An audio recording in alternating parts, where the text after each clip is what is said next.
সকাল থেকে এক্সাইটেড হয়ে যাচ্ছি এখানে আসবো বলে, কখন আসবো, কখন এই স্পোর্টটুকু দেখবো, এমনটি হচ্ছে আমাদের মনের বাসনা ছিল। এতদিন তো দেখালাম পাতায়ার বিভিন্ন জায়গায়, আজকে আপনাদেরকে নিয়ে যাব পাতায়ার মূল পর্বে, আপনাদেরকে নিয়ে যাব পাতায়ার ওয়াকিং স্টেটে।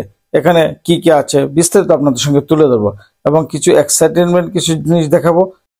বাসে করে আমরা যাচ্ছি, আমাদের সবের সঙ্গে যারা আছেন সবাই অধীর আগ্রহ অপেক্ষা করছেন পাতায়ার মূল স্পটে কখন যাবেন। চলুন স্পটে যাচ্ছে, অর্থাৎ আজকে হচ্ছে থাইল্যান্ডের পাতায়াতে দ্বিতীয় দিনে আমরা দ্বিতীয় দিনের এপিসোড কি তাকে বিস্তারিত আপনাদের সঙ্গে শেয়ার করব।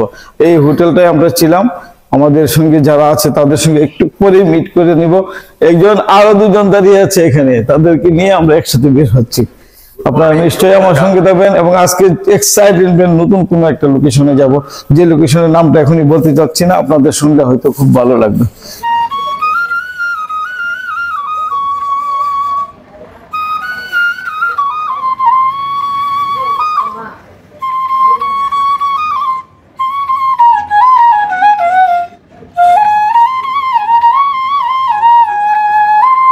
আমার প্রিয় একটি বাঁশির সুর আপনাদেরকে শুনিয়েছি, আর এটি কারণ হচ্ছে এই সুরটা আসলে এই সাগর পাড়টুকু দেখে আমার মনে মনে সুরটা বেজে উঠেছিল। তারপরে ভাবলাম যে এই সুরটা যদি আমার দর্শকদেরকে শোনাই তাহলে হয়তো তারাও খুব আনন্দ পাবে। তবে আমরা এই পর্যায়ে এখন যাচ্ছি ওয়াকিং স্টেজ দিয়ে, সামনে হচ্ছে ওয়াকিং স্টেজ। সেই ওয়াকিং স্টেজের কিছু বর্ণনা আপনারা দেব এবং আপনারা জানেন পাতায় হচ্ছে মূল যে স্পট, সেই স্পটটি হয়তো চোখে একটু দেখা যাচ্ছে, আমরা ওখানে এখন যাব। আবার ওখানে যেতে গেলে আমাদেরকে ওয়াকিং স্টেজের উপর দিয়ে যেতে হবে। আর ওয়াকিং স্টেজটা হচ্ছে এমন, পাতায়াতে যারা আসেন তারা যদি কেউ না যান তাহলে এর সম্পর্কে ধারণা হয়তো পাবেন না। কিন্তু আমার দুর্ভাগ্য হচ্ছে আমি হয়তো এই রাতের বেলায় ওই স্টেজটুকু যেতে পারিনি, আর যেতে পারিনি বিভিন্ন কারণে।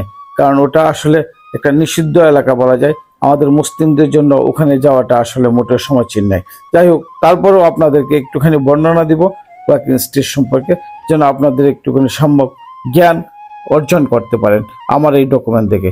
কারণ আমার ডকুমেন্টের মূল উদ্দেশ্য হচ্ছে কোনো না কোনো একটা তথ্য দেওয়া, তথ্যটুকু জানা এবং জেনে রাখা ভালো, যেন উপকারে আসতে পারে কখনো।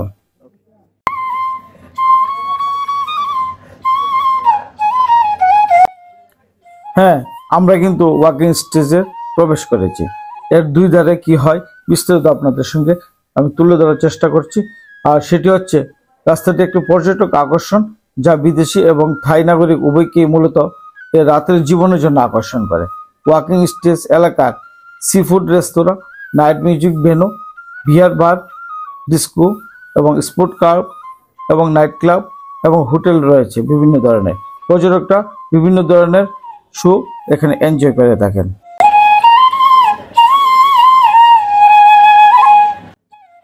রাস্তার দুই ধারে এখন কিন্তু ফাঁকা, আর এটি সন্ধ্যা 6টা থেকে রাত 2টা পর্যন্ত অলি গলি সব কিছু বিজি থাকে। আর মূল কারণটি হচ্ছে এখানে নিয়ন শানে আলো ঝলমল করতে থাকে। ওয়াকিং স্টেজ বিচ রোড থেকে পালি হাই পিয়ার পর্যন্ত প্রসারিত। রাস্তার শুরুতে বিচ রুটে একটি বিশাল নিয়ন চিহ্ন দ্বারা চিহ্নিত করা হয়েছে। এটি এমন একটি গন্তব্য যা মিস করা কঠিন, এবং আপনি নিঃসন্দেহে পাতায়াতে থাকাকালীন এই সম্পর্কে আলোচনা শুনতে পাবেন।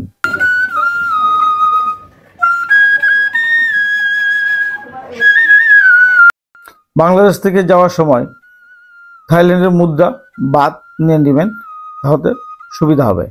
অথবা আপনি আপনার এটিএম কার্ডে ডলার ইনভেস্ট করে নিতে পারেন, অথবা পূর্বের অভিজ্ঞতা সম্পন্ন কাউকে সহসঙ্গী হিসেবে নিয়ে যাবেন, তাতে আপনার খরচ অনেকটাই বেঁচে যেতে পারে।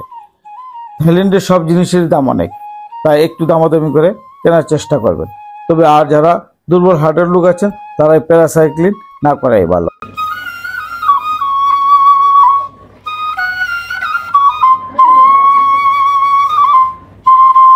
পাতায়া শহরে গরম খুব বেশি, এই জন্য উপযুক্ত সান প্রোটেকশন নিয়ে ঘোরাঘুরি করে অনেক ভালো।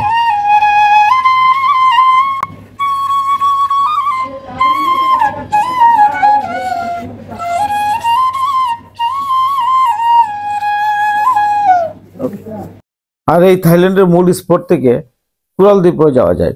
আর কুরাল দ্বীপে কিন্তু স্কুটি ভাড়া নিয়ে কোরাল দ্বীপটা পুরোটা ঘুরিয়ে আসতে পারবেন আপনারা। কোরাল আইল্যান্ডে যেতে হলে আগে থেকে প্যাকেজের জন্য বুকিং দিতে হয়। প্যাকেজের মধ্যে পাতায়া থেকে কোরাল আইল্যান্ডে যাওয়া আসা, খাওয়া দাওয়া যুক্ত থাকে। এত মানুষের আনাগোনা, লুকে লুকারণ্য, আর তা দেখে নিশ্চয়ই বুঝে গিয়েছেন আমরা কিন্তু মূল স্পটের সামনে এসে পৌঁছেছি। আমাদের বাস অল্প কিছুক্ষণের মধ্যেই থেমে যাবে। আর এখন যা দেখছি তা হচ্ছে স্কুটি, যেখানে ভাড়া দেয় ও অনেকগুলা স্কুটি। আপনারা দেখে মনে হবে যে 4 থেকে 500 স্কুটি এখানে অবস্থিত। আর যারা স্কুটি ভাড়া নেবেন তারা এখানে স্কুটি ভাড়া নিয়ে করতে পারেন। আমরা এই বাস থেকে এখন নামলাম, আমরা মূল স্পটে যাবো। আমাদের লোকজন এখন নামছে একটু করে। মবিন ভাই আসেন, আমরা পাতায়া স্পট, এখানে এই সেই স্পট যার জন্য আমরা অপেক্ষা করছিলাম দীর্ঘদিন। আমার লাইফের প্রথম হচ্ছে এটা। এইটা হচ্ছে পাতায়া, পাতায়া আবেদ সিটি। এই হচ্ছে সেই সিটি। এটা আন্ডার কনস্ট্রাকশন, সম্ভবত এটা প্রতিষ্ঠা করছে এখানে।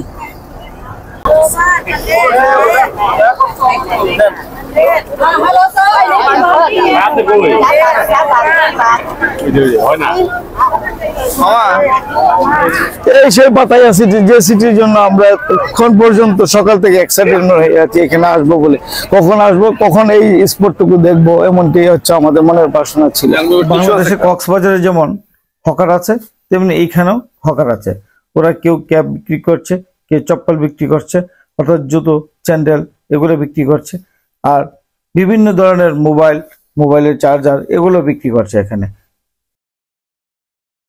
তবে এখানে একটা জিনিস লক্ষণীয়, যারা বিক্রি করছেন হকার, তারা কিন্তু বাংলাদেশের কক্সবাজারের মতো ফটকাবাজি করেন না।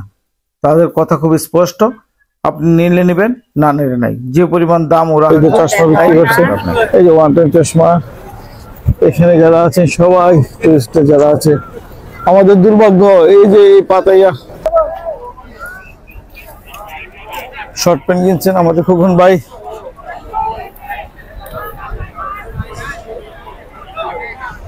এখানে কিন্তু ইন্ডিয়ান ফ্ল্যাগ নিয়ে আসছেন, ইন্ডিয়ার পতাকা, অর্থাৎ ইন্ডিয়ান টুরিস্ট এরা। আমাদের আসলে বাংলাদেশের পতাকা নিয়ে আসা উচিত ছিল। এটা আমরা এখানে টুরিস্ট যারা আছেন তারা সবাই এখানে কিভাবে আনন্দ করতেছে বিস্তারিত দেখে নিন।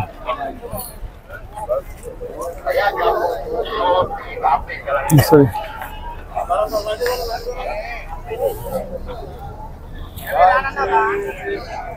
সম্ভবত এটি পাতায়ার সর্বোচ্চ বিল্ডিং। এটা হাউ মাচ? 50 বাত।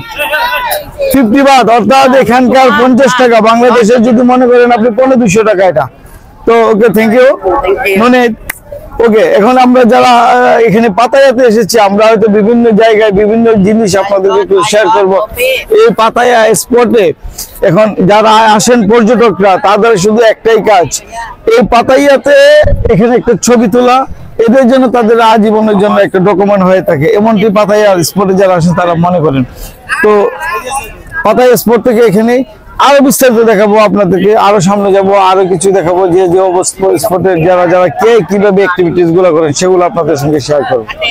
এই পর্বে আপনাদেরকে তো নিয়ে গেলাম পাতায়ার মূল স্পটে, আর আসল জিনিস তো রয়েই গিয়েছে। আর সেটি আমরা এখন এখান থেকে স্পিড বোটে উঠবো। স্পিড বোটে উঠে আমরা যাবো প্যারাসাইক্লিং করতে, তারপরে যাবো হচ্ছে কোরাল দ্বীপে, তারপরে সমুদ্র সৈকতে একটুখানি ভ্রমণ করব। তার সবকিছু দেখাবো পরবর্তী এপিসোডে। এই এপিসোডটি আজকের মতো এখানে শেষ করছি। আপনারা হয়তো দেখে উৎফুল্লিত হবেন। পরবর্তীতে আমার চ্যানেল যদি নতুন হয়ে থাকেন তাহলে বলবো সাবস্ক্রাইব অথবা ফলো দিয়ে সাথে থাকবেন এবং আমাকে উৎসাহিত করবেন। চলুন পরবর্তী পর্বে যাই।